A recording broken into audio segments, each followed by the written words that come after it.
rompió los cordones de mi bota izquierda como un cortaalambres y saboreó el nylon, y sentí su aliento caliente con el eco metálico de una lata de Dr. Pepper abollada en mi bolsillo de carga. ¿Qué haces cuando lo que tienes a tus pies te reconoce por el olor de tus errores? Me llamaba Jonah Pack, tenía 40 años, era exmarine y guardabosques del distrito de Cumberland Ridge, y aún podía desmontar y reconstruir un M4 con los ojos cerrados. Solía presumir de conocer el bosque mejor que el lobo sus rastros, orgullo que llevaba prendido en el pecho como una insignia hasta que la insignia dejó de significar nada. Había empezado como guardabosques novato con esa confianza inflexible que hace que los mayores pongan los ojos en blanco y los novatos imiten tu andar. Llevaba una carpeta con los permisos del parque, una Ford F-150 destartalada con una parrilla enorme y una radio cuyas siglas eran WXRD, nuestro pequeño salvavidas cuando las crestas convertían el mundo en estática. Mi equipo estaba formado por 6 personas ese verano, Mason Holt, a quien le gustaba decir que en su cabeza era dueño de la tierra y que desayunaba carne roja, Karina Velázquez, la tranquila que conocía el mapa y el clima como la Biblia, el viejo Pete, un rebelde con instintos de explorador, Taza, paramédica de profesión que podía coser un antebrazo con sedal, y Lee, el nuevo empleado, manos suaves, respiración ruidosa. Cada uno llevaba su propio peso cuando empezaron a llegar los informes.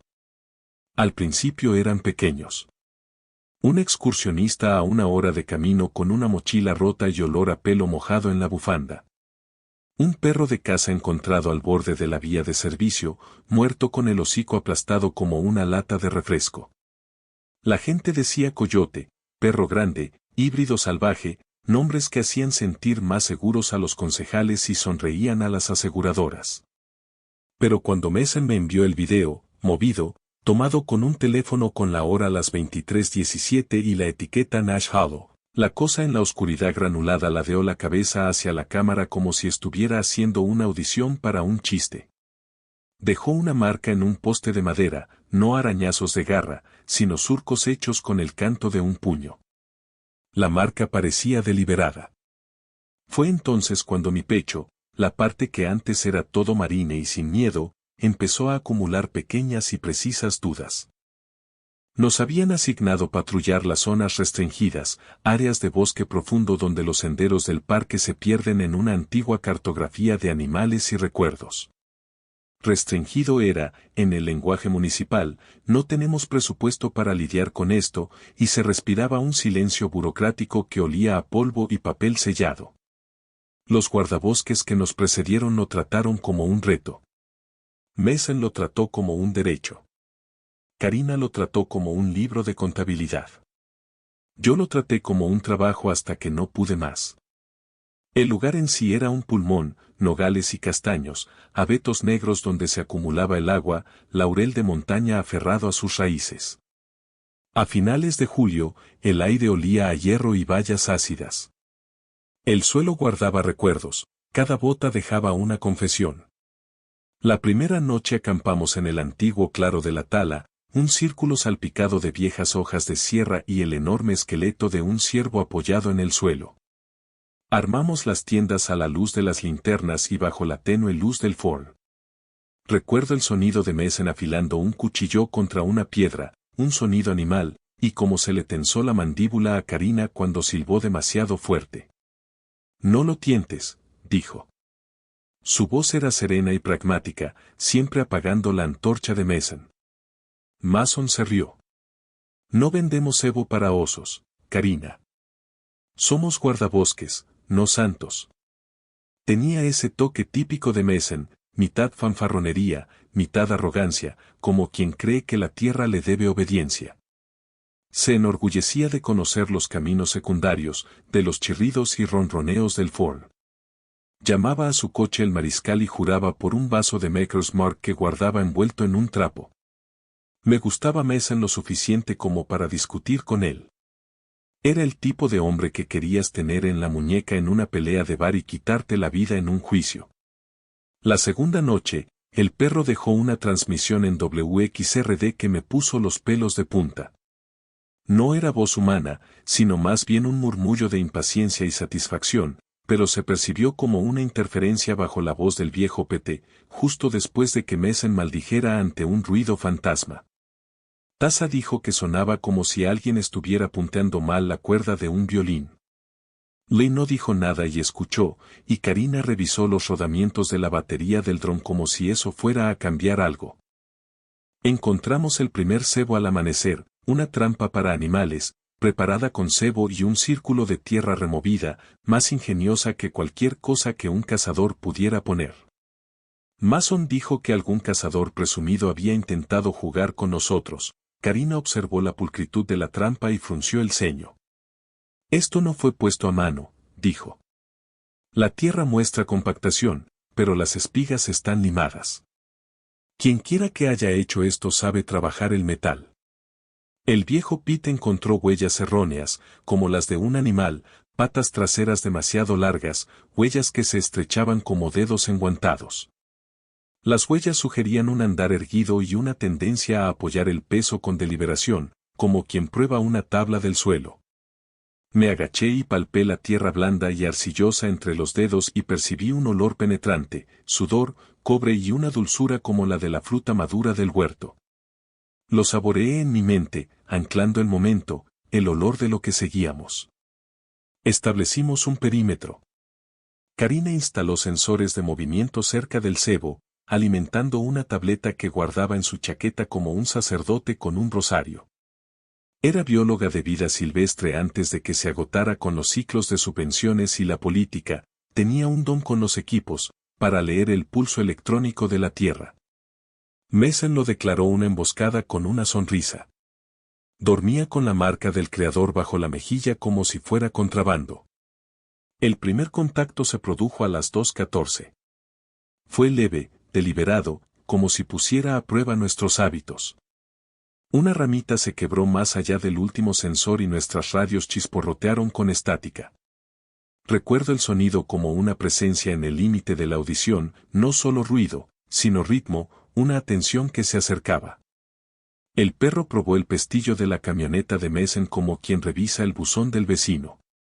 Olfateó la goma de las cuerdas de nuestra tienda y mordió y tiró hasta que las fibras sintéticas rozaron la tierra. Retrocedió con una satisfacción que nos recorrió las entrañas. También quedó algo más, una ordenada hilera de huesitos, vértebras de conejo roídas, colocados en el escalón del camión como si fueran una ofrenda. El perrero los había dispuesto. Mason sonrió entonces, ante la ridiculez, pero había un temblor en la risa. Todos reímos, era la risa de gente fingiendo tranquilidad. Reír era fácil en esos momentos, el coraje era más barato acompañado de una cerveza fría. Inteligente, dijo Karina, y admiré cómo lo dijo, como si fuera una observación de guía de campo en lugar de una amenaza. Nos está enseñando. Los animales aprenden, dijo Mason, pero su voz se quebró un poco. Los animales aprenden todo el tiempo. Así no, dijo Karina. Los animales no dejan ofrendas ni prueban candados. Los animales no pican con intención. Nuestro pequeño campamento se apretaba como el ojo de una tormenta. Discutíamos tácticas bajo la tenue luz de la linterna. Mason quería provocarlo con granadas de paintball que guardaba en su casillero para entrenar, de esas que crujían y explotaban con colores y sonidos. Tasa las observaba con el instinto de un paramédico para clasificar el peligro. Las granadas de paintball explotan, dijo. Duelen. No detienen algo que puede derribar árboles.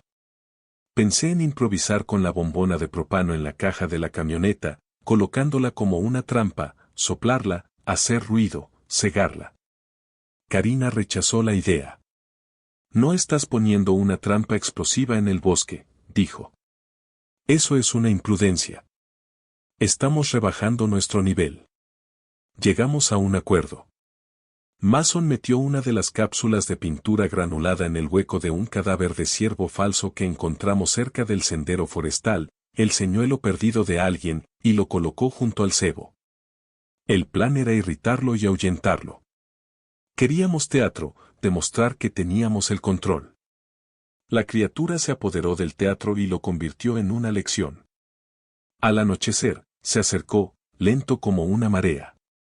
El sensor de movimiento cantó y nuestras radios emitieron estática a coro. Contuvimos la respiración. Mason presionó el control remoto, siempre quería ser el quien tirara de la cuerda, y la granada explotó bajo el cadáver del ciervo en una ráfaga carmesí. Fue un caos y un ruido sordo, y por un segundo, el animal del otro lado pareció aturdido, la pintura roja salpicó la hierba y la criatura que había aprendido a probar candados se escabulló de vuelta entre los árboles. Luego regresó con un palo en la boca. Usó la palanca para abrir mejor la puerta del copiloto del Ford de Mason. El pestillo no era muy seguro, la mayoría de los vehículos del parque estaban viejos y desgastados. La criatura empujó, y contrariamente a lo que se esperaba, el pestillo cedió. Volvió a probar la puerta como si confirmara información.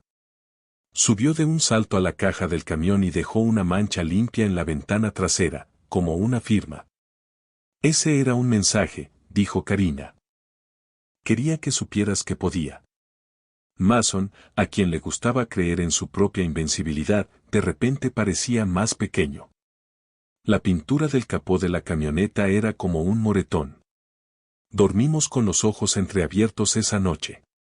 Nos turnábamos, nadie confiaba en que el otro no se durmiera. Una semana se convirtió en una larga serie de ajustes. Perdimos algunas cámaras de rastreo, destrozadas como si hubieran sido hechas por manos cuidadosas.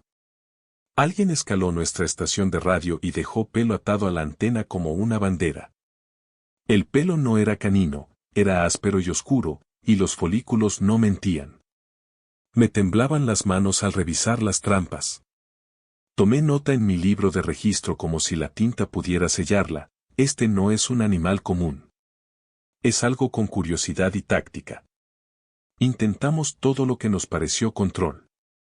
Enviamos un dron, el pequeño quad de Karina que usaba para mapear. Despegó como un colibrí y el día estaba despejado. La cámara del dron nos transmitió una señal de alta resolución a nuestra tableta. Observamos cómo respiraban las copas de los árboles y vimos una figura al borde del arroyo, erguida, apoyada en un retoño. Se giró, y en la pequeña pantalla su rostro era una sugerencia, un hocico largo, pero con un ángulo que sugería una frente, como la de un hombre pensando. Inclinó la cabeza e hizo algo que nos estremeció, se llevó ambas manos a la boca como para oír mejor el zumbido del dron. Karina miró la grabación del dron y palideció. Aprende del sonido, dijo. Es direccional. Entiende el patrón del dron. Eso es imposible, dijo Mason. Es un animal.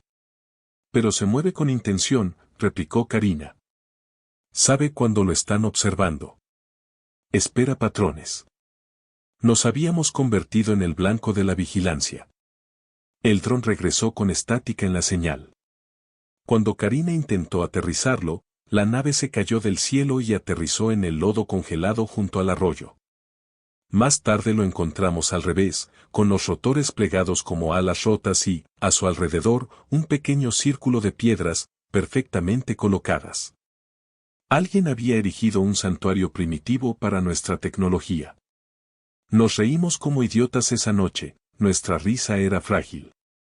Una de las escenas más distintivas ocurrió cuando descubrimos el puesto de ciervos medio enterrado, con los escalones de la escalera rotos en ángulos extraños, como si algo muy pesado se hubiera abierto paso. Taza gritó antes de que ninguno de nosotros supiera por qué, y por un segundo mi cuerpo se sintió como una cuerda floja. Encontramos una mochila colgada sobre la plataforma rota, vacía salvo por un camión de juguete dentro, con la pintura descascarada y el parabrisas manchado con un olor que no supe identificar. Olía a hierro y descomposición, un olor que me provocó arcadas. El camión de juguete, lo aferré como una reliquia, y cabía en la palma de mi mano como un secreto. Esa noche, mientras escuchaba el bosque y nuestras radios, sentí que alguien, algo, rompía el círculo de sonidos humanos. Se acercó con la misma precisión que había visto en las imágenes del dron. No corrió ni saltó, vino como si estuviera solo y quisiera conversar. Se movió sigilosamente alrededor de la luz de nuestra linterna, ignorando nuestras siluetas, y al pasar, alguien en la oscuridad rompió la caña de la linterna lo justo para silbar. Se detuvo y olfateó el aire, y cuando sus ojos se posaron en la linterna, un pensamiento me golpeó. Esos ojos eran reflexivos, sí, pero mesurados, como un hombre que ha leído demasiados libros y recuerda muy pocos. Olfateó de nuevo y luego extendió la mano, suavemente, y tocó mi bota. Su tacto era calloso como el de una garra, pero las yemas eran anchas y los dedos largos. Tragué saliva. Había estado en tiroteos donde las balas tallaban luz en los hombres, y este simple toque me trastornó más que cualquier bala. A la mañana siguiente, dejó una pequeña muestra junto a mi plato, una costilla pulida hasta relucir, colocada en cruz con una pluma. Todos lo interpretamos como un veredicto.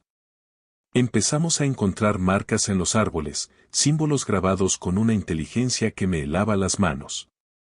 Parecían grafitis rúnicos, no eran aleatorios, sino que tenían la forma de un idioma medio recordado. Karina los dibujó en su cuaderno de campo. Marcas territoriales, dijo. Pero no las de un animal normal. Esto es más lógico. Es como si nos estuviera incriminando. La tensión se nos metió en la carne. Empezamos a discutir sobre ética a oscuras, sobre si matar o acorralar, si llamar a los superiores, si hacer lo que quería el director del parque, mínimo papeleo y cero responsabilidad, o informar al sheriff del condado. Mason quería disparar, no dejaba de repetir, si algo anda matando perros, tiene que morir. Karina nos advirtió que nos contuviéramos. El viejo Pete contó una historia sobre un año en que atrapó a un zorro con una trampa mal colocada y lo vio morir de hambre. Le lloró una vez en la tienda de la letrina porque lo que había visto en el dron parecía un hombre que había perdido algo. Me encontraba deslizándome de la certeza a la superstición. Hubo momentos en que el olor a pelaje mojado por la mañana me hizo persignarme, aunque no había sido un hombre religioso desde el servicio. Las noches eran como pulmones, cada ser que respiraba en el bosque parecía medir nuestra respiración y cronometrarla, como un coro afinando a un director inexistente. El segundo gran escenario ocurrió en el taller abandonado cerca de Rat Hollow, donde el condado almacenaba sal para carreteras y herramientas en desuso. Fuimos allí para comprobar una luz que se había reportado. El edificio se inclinaba como un mal recuerdo. Dentro, encontramos un arreglo que nos hizo detenernos, herramientas colgadas en una cuerda, cada una limpia y engrasada, como si estuvieran a la espera de ser usadas, con marcas de cabello trenzado en sus mangos. Habían colocado una motosierra sobre un palé y junto a ella una hilera de fotografías antiguas, medio quemadas, de cazadores, de familias, de perros. Y en la pared del fondo, en carbón ennegrecido, había un mapa considerable del parque con ciertos senderos marcados con un círculo. Alguien había añadido días junto a los círculos. Parecía planeado. Retrocedimos con las manos en las armas. ¿Por qué una criatura coleccionaría objetos humanos a menos que tuviera algo de comprensión?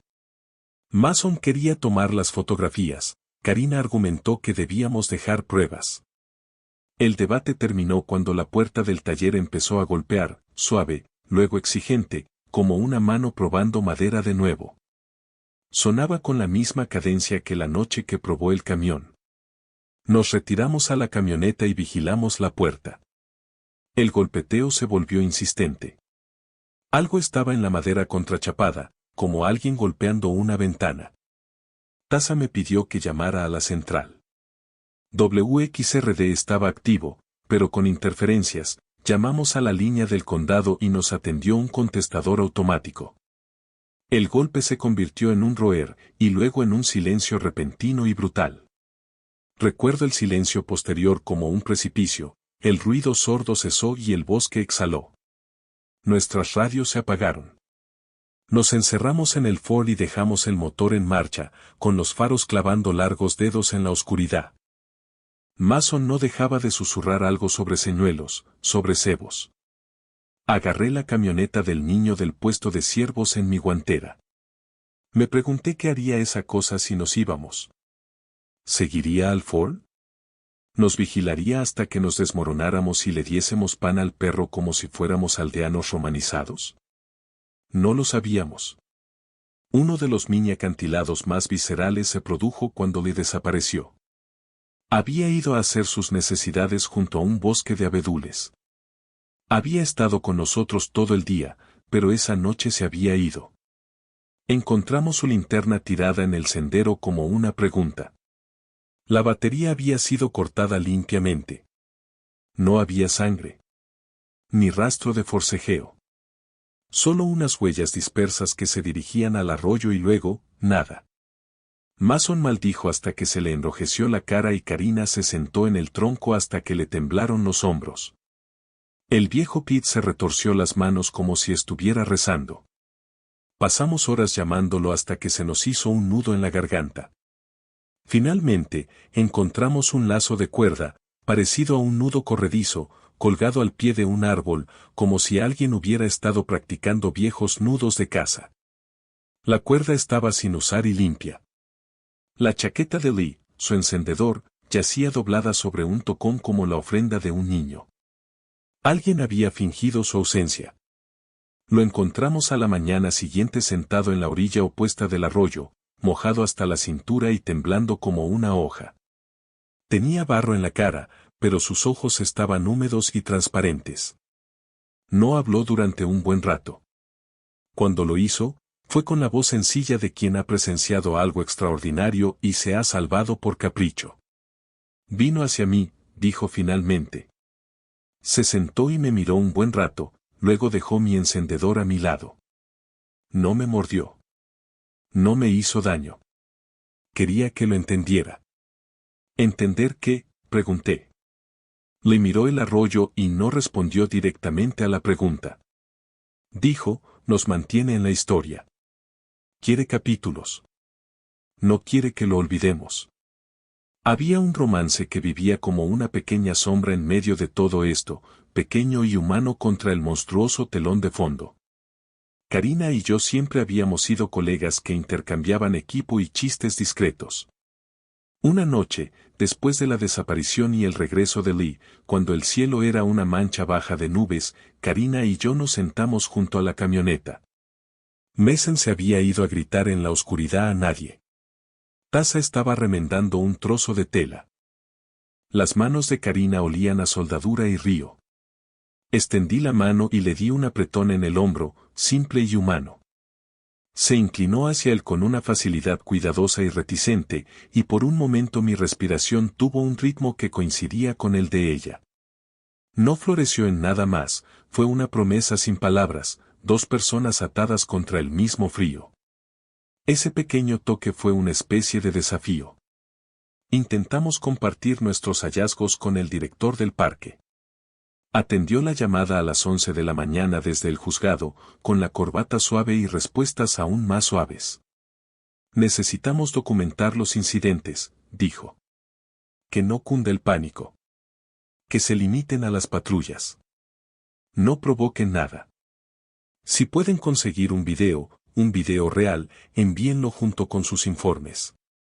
Firmaba los correos electrónicos con respetuosamente como una soga y nos decía que mantuviéramos el asunto en privado. Karina apretó los puños al colgar. Lo enterrarán, dijo.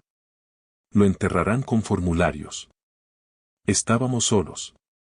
La criatura se intensificó.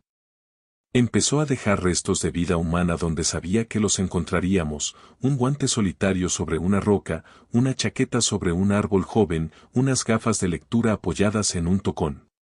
Cada objeto parecía una miga de pan. Cada miga de pan era deliberada. La criatura nos estaba enseñando a leerla, y usaba nuestros propios artefactos como lenguaje. Una noche, me desperté con el sonido de algo, golpeando con morse el aluminio del techo de la camioneta. Era rítmico.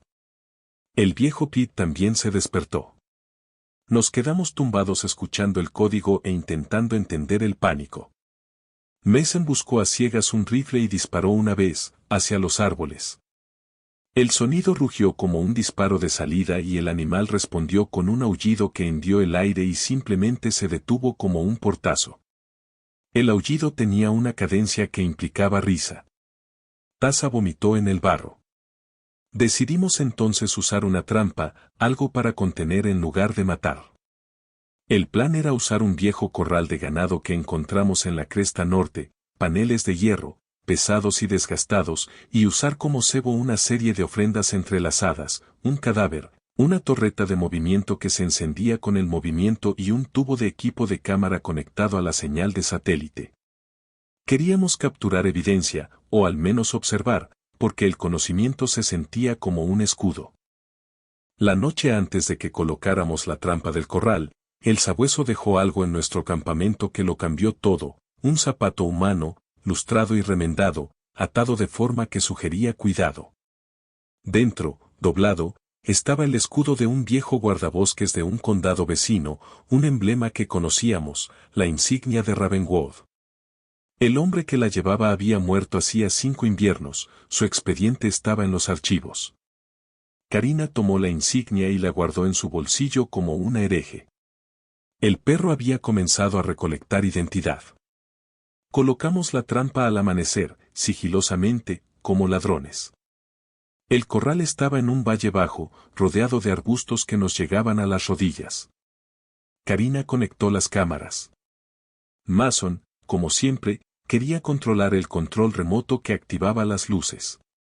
Yo quería vigilar el río. Taza sostenía el botiquín como un rosario. Cebamos el corral con un cadáver de ciervo, pintado estratégicamente con pigmento de paintball en el interior para marcar las fauces de quien mordiera el cebo. La idea era marcar, rastrear y liberar. Nos posicionamos en círculo a media milla de distancia con las luces delanteras del Ford atenuadas al mínimo y pasando cámaras térmicas portátiles entre nosotros. Recuerdo la lenta construcción del edificio, como el aire se sumía en el silencio, como los pájaros enmudecía y los pequeños insectos parecían guardar una nota. Las cámaras de movimiento parpadeaban en verde. El pulgar de Mason se cernía sobre el gatillo como si fuera un detonador. La noche era larga y húmeda, y sonaba como el roce de la ropa mojada. Llegó en fila, casi ceremonioso. No embistió, caminó. Las cámaras captaron cada movimiento, y observamos a través de una transmisión que parecía como presenciar un crimen en curso. Olfateó el aire, empujó el cadáver y luego se sentó como quien observa una comida. Comió metódicamente, no con el frenesí de un depredador, sino con el cálculo de un hombre que ha ejercitado la paciencia.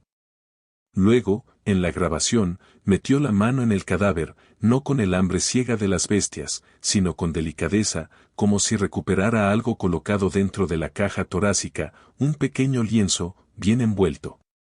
La mano de Karina tembló al reconocer el lienzo. Era un mapa viejo, uno que habíamos perdido hacía años. ¿Cómo lo encontró?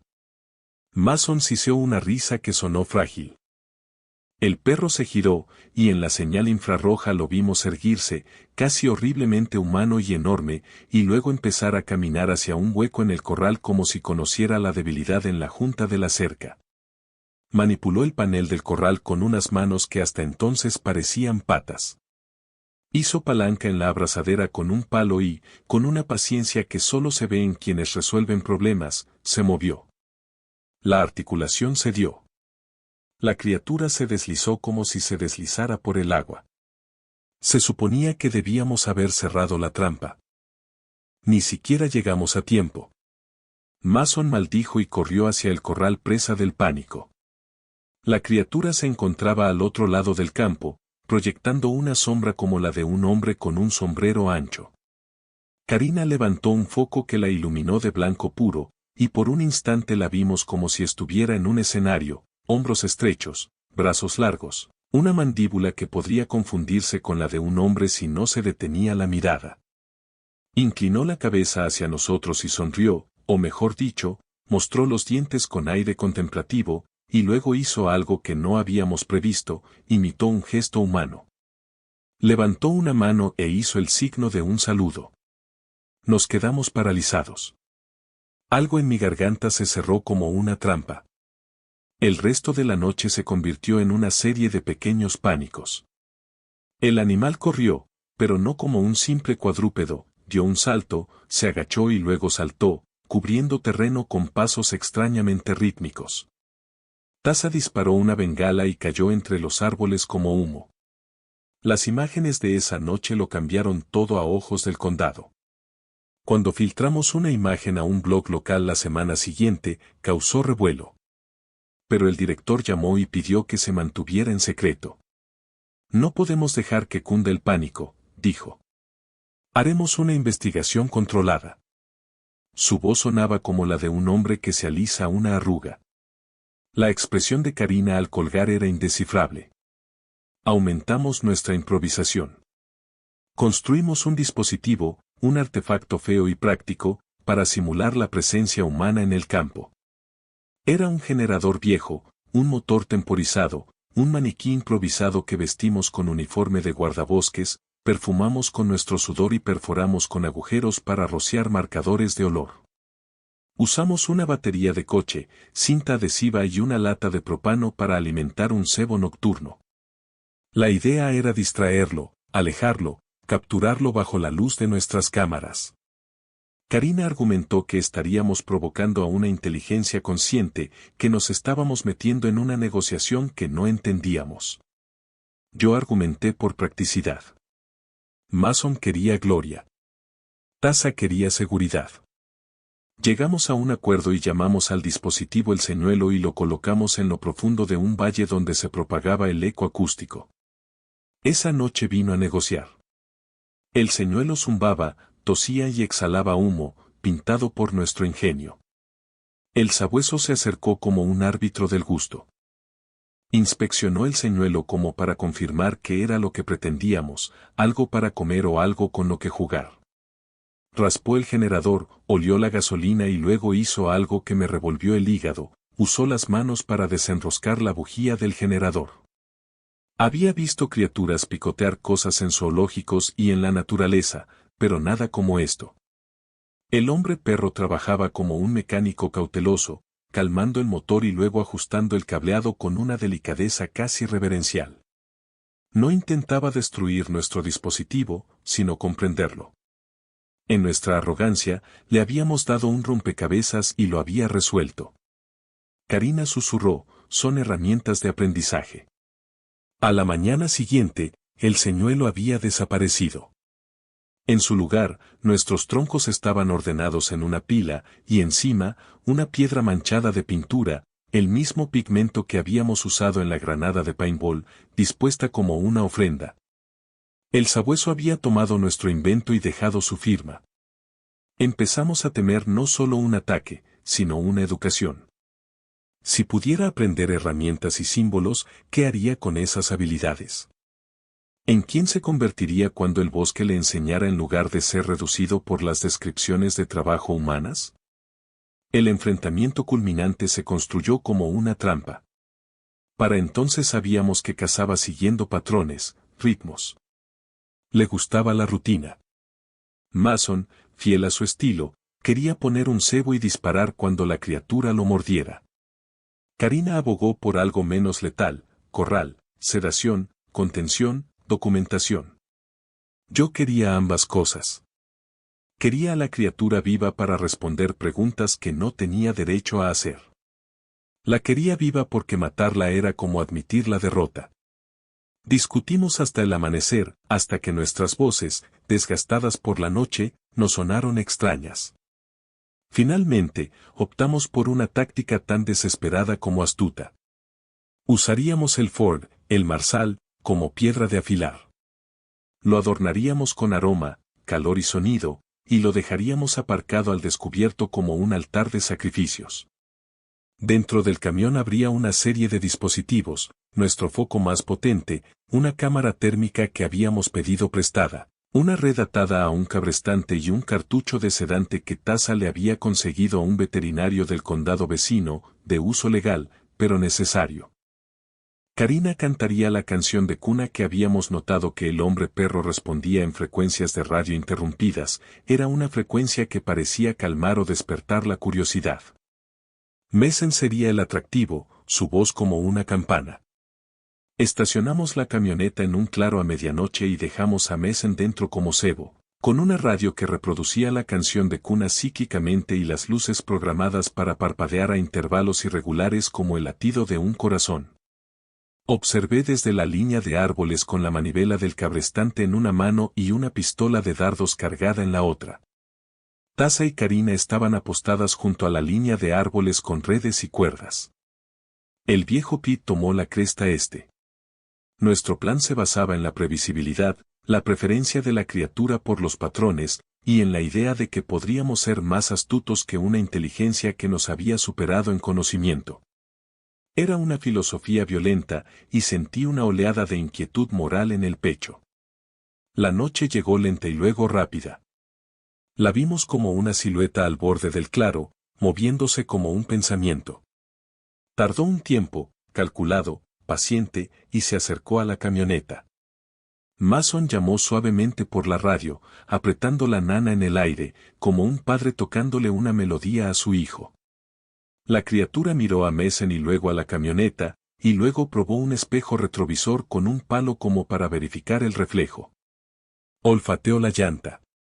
Nos mostró una señal, una pata levantada, la palma abierta, como indicando una tregua. Por un instante todo se congeló. El aire contenía 1000 pequeñas partículas de nubes, y todos quedamos suspendidos en la tensión previa a la tormenta. Luego la apuesta fracasó. Saltó. No fue del todo lo que esperábamos. No intentó simplemente atrapar a Mason. Se abalanzó sobre la ventanilla del camión con una agilidad sorprendente y estrelló el hombro contra el cristal, rompiéndolo, con un golpe violento y tierno a la vez. Mason rodó, aturdido, con la radio cayendo de su regazo, y la criatura giró, por un instante, hacia nosotros, y luego hacia la arboleda, como si estuviera reconociendo a un árbitro invisible. En el caos de cristales rotos, silbato y metal, usó su velocidad para atacar. Intentamos atraparlo con una red, pero las redes están diseñadas para la carne sin astucia, este no era un simple depredador. El perro se apartó, y en ese movimiento, golpeó con el hombro el brazo de Karina mientras ella se abalanzaba sobre la manivela del torno. El contacto fue feroz e íntimo, y nos provocó una descarga eléctrica. Karina se tranquilizó y palideció. Taza, acercándose para ayudar, se resbaló en el lodo y dejó caer la pistola de dardos. Esta se deslizó por la tierra y la criatura se abalanzó sobre ella con una curiosidad sobrenatural, buscando el olor con el olfato y probando el plástico con una delicadeza que me dolió. Mason, tambaleándose al ponerse de pie, disparó su rifle una vez, 2 veces, y los disparos resonaron por el claro. El sabueso se desplomó como un árbol talado que no estaba del todo muerto. Rodó y luego empezó a arrastrarse, y a través de la imagen borrosa vimos algo inesperado, una banda para el cuello, un collar de cuentas enrollado en su muñeca que podría haber sido un adorno humano. Arañó el suelo e intentó levantarse. Nos movíamos como un solo organismo entonces, reemplazando los viejos hábitos por la supervivencia. Taza logró tomar la pistola de dardos y disparó un cartucho al flanco del sabueso. Emitió un sonido nunca antes escuchado en ninguna grabación de la naturaleza, un grito que era en parte dolor humano y en parte pánico animal. Entonces, con el dolor, bajó la cabeza y comenzó a ahogarse con su propia respiración. Sus pestañas revolotearon como un hombre que se muere de fiebre. Lo envolvimos con la red y lo subimos a la caja del camión como si fuera una presa monstruosa. Olía a hierro, a lluvia y a algo viejo y avergonzado. En la cabina, bajo la luz del techo del camión, lo observé respirar, cada inhalación era pesada y parecía levantarle el pecho de forma desigual. Creíamos que teníamos la sartén por el mango. No lo hicimos. Se convulsionó y luego nos sorprendió emitiendo un sonido, una súplica, quizás, cuyo tono se repetía como una canción de cuna. Las manos de Karina se cernieron sobre ella y ella dudó. En esa vacilación, mordió la red y salió con una fuerza que nos dio vueltas la cabeza. Mason intentó golpearlo con una palanca y el animal recibió el golpe en el hombro como un hombre castigado. En la refriega, logré acercarme y clavarle la pistola de dardos en el costado. El sedante empezó a hacer efecto. Se tambaleó, luego cayó y se acomodó en un ovillo fetal como si fuera a dormir. Su respiración se ralentizó como una marea que cede terreno. Creímos haber ganado. Pero en la victoria había una extraña humildad. Cuando Karina se arrodilló junto a él y le puso una mano en el flanco, emitió un sonido que no era un grito, sino un reconocimiento. Abrió los ojos y, por un instante, esos ojos no eran los de una bestia, sino los de algo articulado, los de una criatura que había aprendido demasiado y amaba algo demasiado humano. La mano de Karina tembló. Me miró como si quisiera decir que nos habíamos excedido. Miré hacia atrás y sentí un peso, como un veredicto, en el pecho.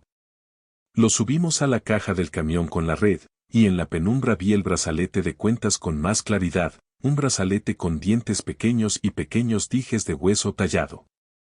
El hombre perro se había decorado con cosas, hecho con nosotros. Pensarlo me estremeció como una fiebre. Llamamos a la central. La voz del director por el cable sonaba entrecortada y controlada. Aseguren al animal, dijo. Manténganlo con vida. Conserven las pruebas. No transmitan nada. En la camioneta, la criatura se retorcía y murmuraba con una voz que oscilaba entre una sílaba humana y un gruñido. Enroscó sus largos dedos alrededor de la camioneta del niño que habíamos encontrado en el puesto de ciervos. Su mano se cerró como un recuerdo. Mason, pálido, dijo, deberíamos bajarla. Por seguridad. Karina apoyó el hombro contra la red y me miró a los ojos. No tenemos derecho, dijo. No nos pertenece lo que sea que esto sea. Lo llevamos al recinto trasero donde el condado tenía un garaje sin usar, un lugar que olía a aceite y papeles viejos. Teníamos la intención de estudiarlo, encontrar respuestas, ser precavidos. Cerramos las puertas con llave, echamos el cerrojo a las persianas y le hicimos una señal al director. El sheriff del condado llegó con un equipo de hombres trajeados que olían a café y a autoridad desinfectada. Tenían portapapeles y la paciencia de un abogado.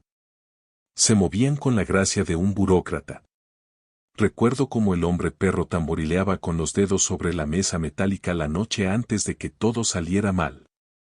Tarareaba versos en voz baja, como si repitiera un estribillo.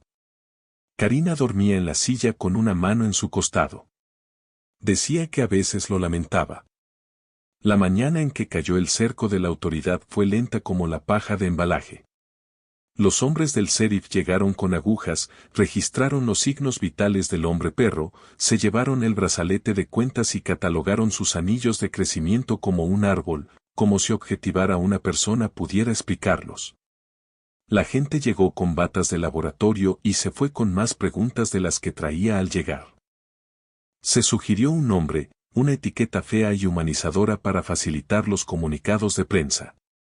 Lo llamábamos sujeto de uno en los memorandos, el animal en los pasillos y eso a los ojos de los hombres que querían dormir esa noche. Creíamos que estábamos a salvo. Entonces, la cerradura de la camioneta resonó en el patio como una lengua. Alguien en la puerta del garaje había abierto el pestillo con llave y el ruido de la goma al chocar con el metal. El perro empezó a moverse, y todos sentimos el sonido como un terremoto. Los hombres del sheriff estaban nerviosos, el veterinario palideció. Karina, que lo había estudiado durante semanas, había forjado una conexión torpe y rígida, pero no fue suficiente. En el afán por contenerlo, algo se había malinterpretado. El perro se inclinó y olió el aire, y entonces, con una facilidad que me hizo flaquear las rodillas, salió de la red. Manipuló el pestillo de su jaula como cualquier prisionero astuto.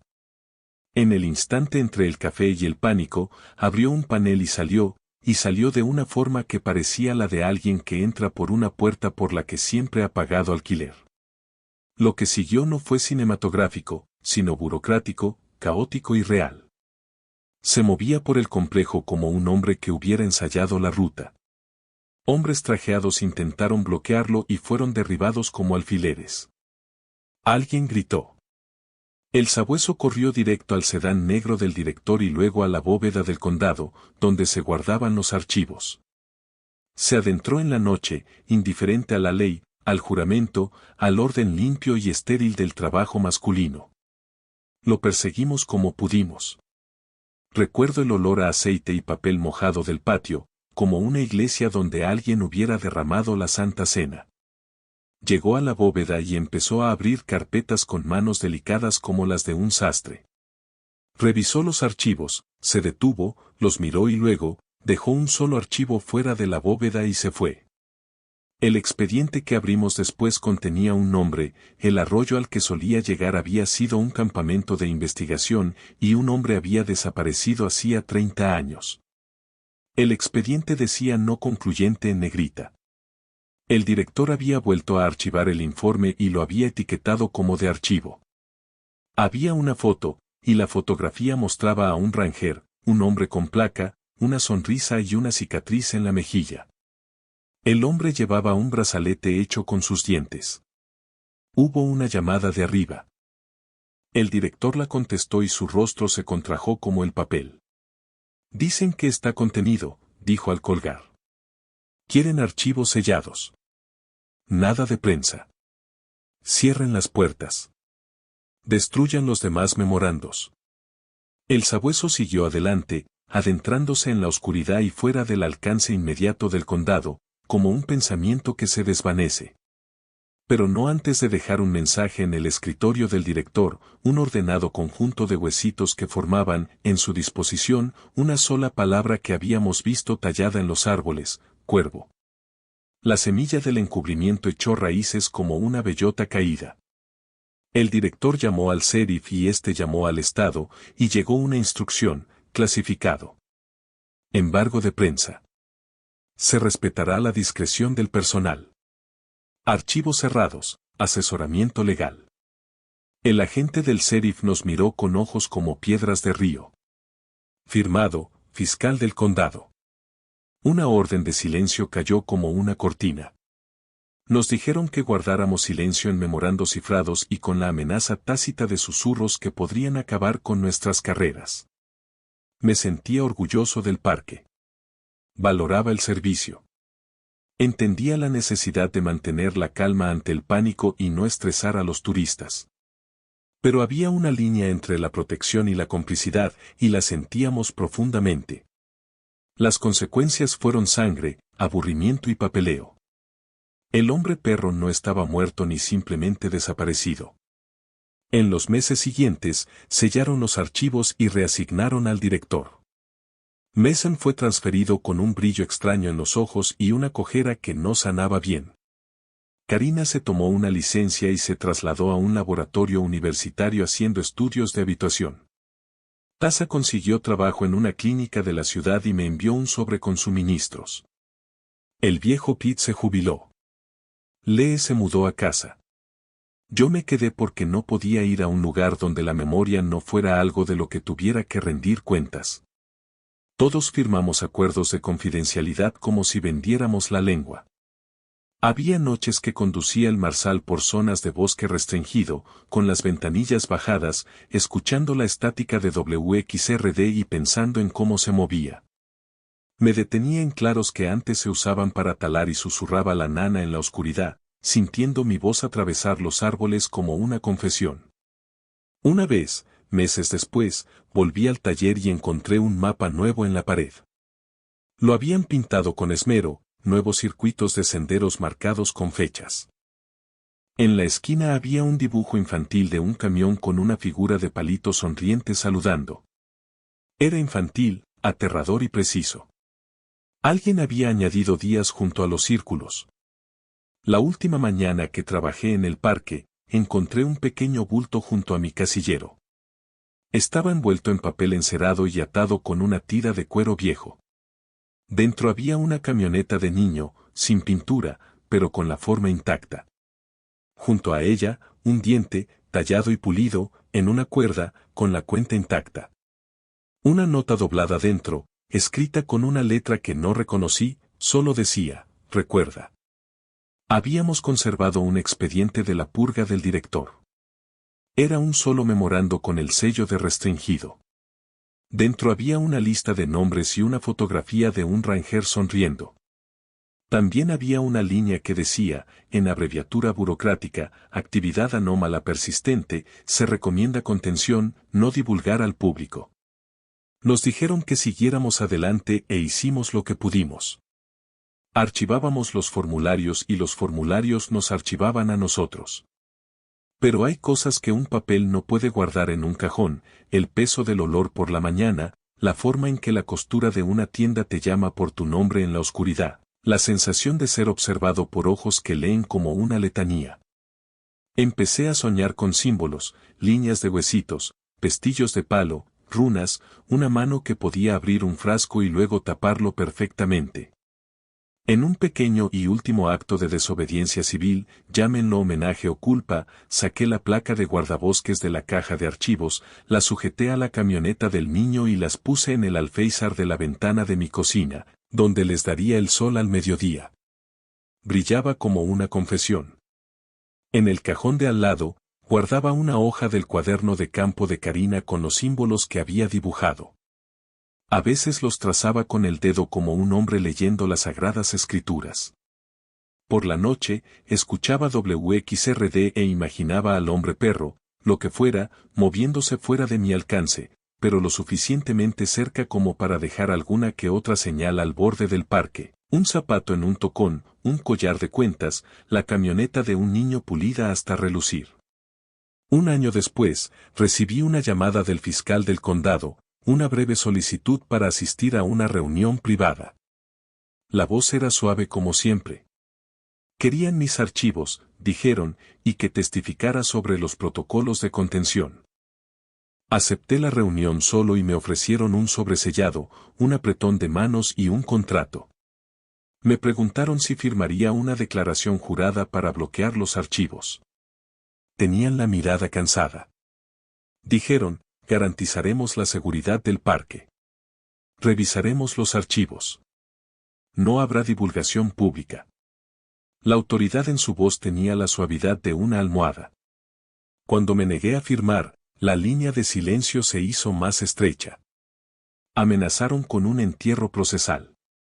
Amenazaron con un reasignamiento.